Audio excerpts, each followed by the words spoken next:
एकीकडे उपमुख्यमंत्री एकनाथ शिंदेंच्या जय गुजरातच्या नाऱ्यावरून राजकीय बार पलटवार सुरू झाले, तर दुसरीकडे मुंबईमधील उद्योजक सुशील केडिया यांच्या ट्विटवरून पुन्हा एकदा हिंदी विरुद्ध मराठी वादाची ठिणगी पडली आहे। राज ठाकरे हे लक्षात ठेवा, मी गेल्या 30 वर्षांपासून मुंबईत राहत असूनही मला मराठी नीट येत नाही। आता तुमच्या वाईट वागणुकीमुळे मी असा निश्चय केलाय की जोपर्यंत तुमच्यासारख्या लोकांना मराठी माणसांची काळजी घेण्याचं नाटक करण्याची परवानगी मिळतेय तोपर्यंत मी मराठी शिकणार नाही। मी अशी प्रतिज्ञा करतो, क्या करना है बोल, अशा आशयाची एक्सवर पोस्ट करत थेट आव्हान सुशील केडिया यांनी राज ठाकरेंना दिलंय।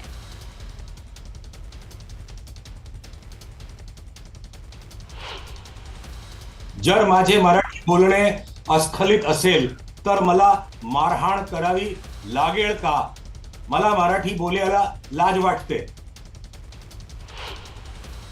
अपने सांसारिक दायित्व, व्यावसायिक दायित्व सब पूरे करने हैं और उसके अंदर अगर उसका काम चल रहा है तो आप उसको भयभीत करोगे, आतंक फैलाओगे।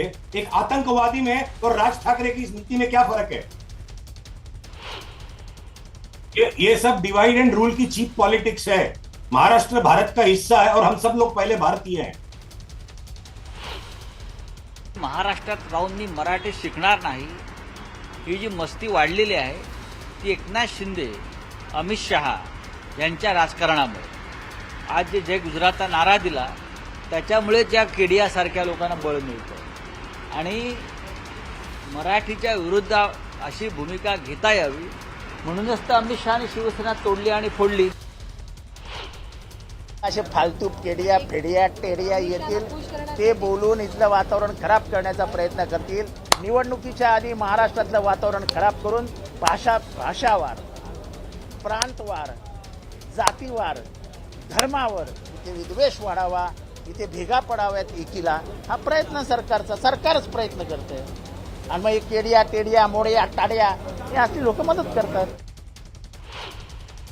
आपण महाराष्ट्रात राहिल्यानंतर मराठी शिकावी असा आग्रह करू शकतो, पण दुराग्रह करू शकत नाही। मी उद्या तमिळनाडूमध्ये गेल्यानंतर कोणीही मला हा दुराग्रह करू शकत नाही की मी तमिळ शिकली पाहिजे। मला आवडते तमिळ भाषा, चांगली भाषा आहे, पण मला दुराग्रह नाही करू शकत कोणी। मला जर मराठीत बोलायचं तर मी मराठीत बोलीन, पण मला जर तिथे कोणी दुराग्रह करेल तर ते योग्य असेल का? आपण एका देशात राहतो, भारतात राहतो आपण।